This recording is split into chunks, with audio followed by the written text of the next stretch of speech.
Saudara, Partai Persatuan Pembangunan atau P3 yakin punya privilege atau posisi yang diuntungkan yang tidak menampik hak istimewa atau privilege yang ia miliki saat ini. Politikus-politikus muda memiliki gaya komunikasi yang dianggap tidak konvensional, namun kredibilitas dan integritas mereka pun patut diuji.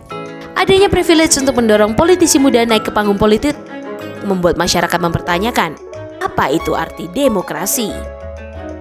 Mungkin jika seorang pengusaha meninggalkan perusahaan untuk anaknya dianggap hal yang normal. Tapi bagaimana dengan seorang politisi?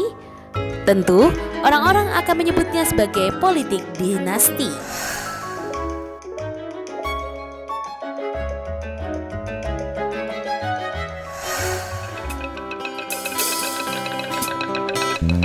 Apa kabar sidang MK? Berawal dari MK. Mahkamah Konstitusi dihujani kritik habis-habisan usai menetapkan batas usia capres dan cawapres pada 16 Oktober 2023 yang lalu. Ini bukan pertama kalinya ketok palu MK menimbulkan hujatan dari masyarakat Indonesia. Pada 8 Juli 2015 lalu, MK menghapus soal pembatasan larangan keluarga petahana atau politik dinasti dalam UU Pilkada tahun 2015. Keputusan MK ini dianggap membuka jalan lebar bagi melenggangnya politik dinasti di Indonesia. Ancaman erosi demokrasi tentu tak dapat dihindarkan. Di Indonesia, tidak mudah mengidentifikasi hasutan politik. Di permukaan muncul fenomena politik dinasti yang bertujuan untuk mempertahankan kekuasaan dengan dukungan fanatisme partisan yang mengidolakan para penguasa.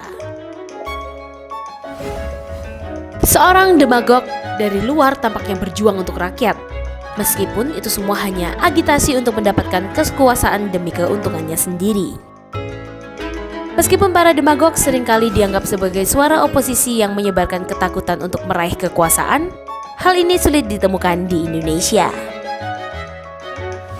Dalam beberapa kasus, tidak adanya oposisi resmi dalam sistem pemerintahan Indonesia dapat membuka jalan bagi munculnya kredibilitas politik di tingkat tertinggi pemerintahan.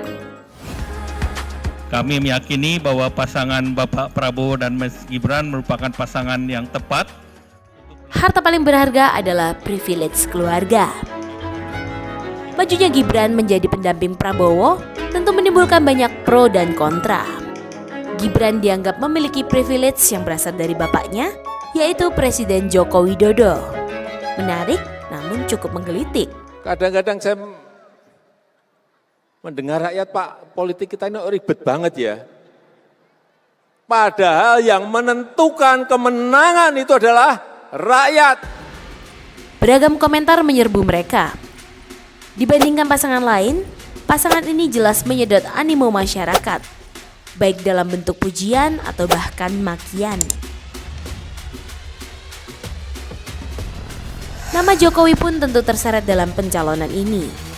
Mulai dari Jokowi serakah, tidak tahu diri, bahkan ada pula yang menganggap bahwa ini bukti kekuasaan Jokowi di atas rata-rata. Avengers!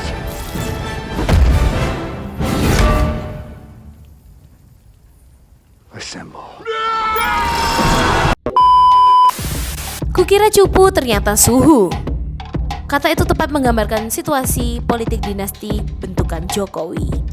Selama ini, Jokowi dinilai masyarakat selalu tunduk pada banteng. Nyatanya, tidak demikian. Mulai dari naiknya sang menantu bahkan anak-anaknya di kursi penguasa, Jokowi dianggap memiliki andil besar dalam pamor mereka. Orang nomor satu ini dikenal sebagai sosok merakyat, sehingga cukup mudah untuk mendompleng personal branding yang kuat untuk anak-anaknya. Dalam sebuah riset, memang biaya politik sangatlah mahal. Mulai dari mahar politik untuk partai, biaya untuk tim pemenangan, hingga ongkos membayar saksi di tempat pemungutan suara atau TPS. Itu sebabnya privilege lebih diandalkan ketimbang merogoh kocek sendiri untuk mendapatkan posisi strategis. Pilihan di tangan rakyat. Membahas politik dinasti, orang nomor satu di Indonesia pun tak luput dari hal itu.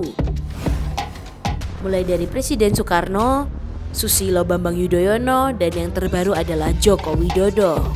Proses pembentukan politik dinasti nyatanya tak lepas dari dukungan masyarakat. Mewariskan jaringan kekuasaan masih menjadi tabu di dunia politik. Sebagian besar menganggap itu sebagai faktor pemicu erosi demokrasi. Namun, sebagian lain tetap menjadi pendukung terlepas dari latar belakang para calon pemimpin itu. Warisan dari dunia politisi bukan hanya jejaring rekan partai, melainkan juga dukungan suara masyarakat. Terlebih lagi, bagi mereka yang fanatik pada tokoh tertentu. Masyarakat nyatanya juga jauh lebih mudah mengenali kader yang memiliki hubungan keluarga dengan politikus senior yang memiliki citra positif. Masyarakat nyatanya juga jauh lebih mengenali kader yang memiliki hubungan keluarga dengan politikus senior yang memiliki citra positif.